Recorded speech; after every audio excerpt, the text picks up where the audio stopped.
من 476 تا دوست دارم اما بازم تنها. با اینکه هر روز دارم باشون صحبت میکنم اما هیچ کدومشون واقعا من رو نمیشناسن. مشکل من فاصله ای که بین نگاه کردن تو چشماشون تا نگاه کردن به اسمشون روی صفحه مانیتورم دارم. یه بار وقتی که سرم رو کمی از روی مانیتور دور کردم متوجه شدم چیزی که ما بهش میگیم شبکه‌های اجتماعی هر چیزی هست به جز اجتماعی. وقتی ما رایانمون رو روشن میکنیم در واقع درهایی رو به روی خودمون میبندیم. باور کنید تمام این تکنولوژی ها فقط توهم، خیاله. در کنار هم بودن و محبت کردن هنوز و همیشه اهمیت داره. تا حالا دقت کردید که وقتی این دستگاه ها رو کنار میذارید چقدر گیجید، سر در گمید، انگار یه چیزی رو گم کردید. نمیدونم کجای این خوبه. این یعنی ما حالا دیگه نوکر و برده این تکنولوژی های دست خودمون شدیم.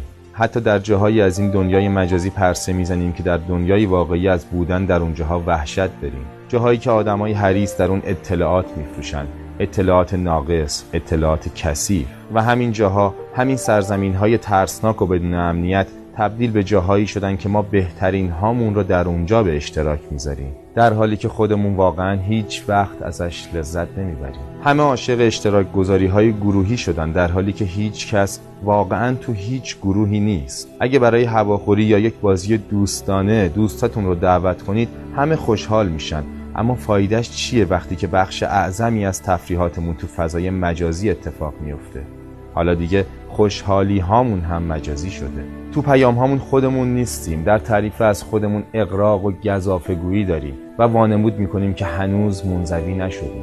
واقعا نشدیم؟ همه شروع به نوشتن کردیم تا دیگرون صدامون رو بشنون، در حالی که حتی نمیدونیم لایک هایی که داریم میگیریم بعد از خوندن نوشته هامونه یا قبلشون. تنها بودن مشکلی نداره اگه از وقت درست استفاده کنی، کتاب بخونی، شعر بنویسی، نقاشی کنی و یا حتی به تنهایی توی پارک قدم بزنی.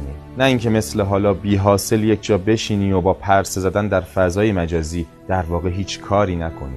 یادمون باشه هر روز صبح که از خواب بیدار میشیم باید تا شبش از وقتمون درست استفاده کنیم، چون زمان تنها سرمایه‌ایه که داریم. پس اگه تو هم بین مردم هستی اما احساس تنهایی میکنی، برای یک بارم که شده دستت رو از روی گوشیت عقب بکش و بی خیال تلفنت شو. حتما نباید به لیست آدم‌هایی توی شبکه اجتماعی نگاه کنی تا یکی رو پیدا کنی که باهاش حرف بزنی. سعی کن خودت اجتماعی باشی. خیلی مسخره است که وقتی توی مترو، اتوبوس یا ایستگاه هستیم همگی به خاطر این که تنها به نظر نرسیم خودمون رو با گوشی تلفن همراهمون مشغول می‌کنیم. اگه دقت کنید بدون اینکه متوجه باشیم داریم منزوی میشیم. دیگه کسی مجذوب کسی نمیشه.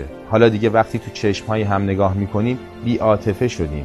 کسی حواسش به کسی نیست و این خیلی بده. از اون بدتر این که بچه‌هامون از زمان تولد دارن مثل ربات‌ها رشد میکنن و معضل بزرگشون یاد گرفتن چیزهایی شده که هیچ وقت به دردشون نمیخوره. یادم نمیره زمانی رو که پدرم تو این دنیا بهترین پدر دنیا بود وقتی که با خرید یک تبلت 10 اینچی خوشحالم نمیکرد و به جای اون فقط با هم بازی میکرد. بچه که بودم هیچ وقت یه گوشه نمی نشستم و همش با دوچرخه و دوستان بازی میکردم. زمین میخوردم، زانوهام زخمی میشد، اما لذت میبردم. اجازه بده اینترنت در خدمت تو باشه، نه تو در خدمت اینترنت. حواست به من هست؟ سرت رو بالا بگیر و تلفنت رو خاموش کن و از حالا به بعد از زندگی بدون اینترنت لذت ببر و یادت باشه که وقت ما در این دنیا محدوده، خیلی محدوده. البته من هم یکی از چرخنده های این ماشینم، پس مقصرم. ماشینی که خوراکش عمر ماست، ماشینی پر از چرخنده های اغوا کننده از کلماتی که هر روز داره به خورد ما میده و با یاد گرفتنشون فکر میکنیم که دانش خیلی زیادی پیدا کردیم. کلماتی مثل لایک، فالو، اکسپت، گروپ، کلماتی که دارن فارسی ما رو به نابودی میکشن و هیچ وقت قابل دیدن نیستن. کلماتی که جای دیوانهای اشعار و کتابهای متلها و مثلهای ما رو گرفتن. کلماتی که واقعی نیستن، مجازی هن. اینجا جاییه که به جای حرف زدن تایپ میکنیم، به جای خوندن چت میکنیم، جایی که ساعتها کنار همدیگه ایم بدون اینکه حتی به همدیگه نگاه کنیم. پس به نوعی از زندگی وارد نشو که معتادش بشی. به جای لایک کردن واقعا عشق بورز. بی خیال احتیاج به شنیده شدن و تعریف شدن شو. برو بیرون تو دنیای واقعی و قوانین تحمیلی فضای مجازی رو فراموش کن. بی خیال مجازی بودن شو.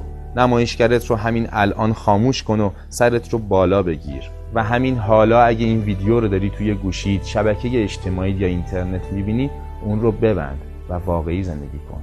من و تو واقعی هستیم. و فضای مجازی جای زندگی من و تو نیست.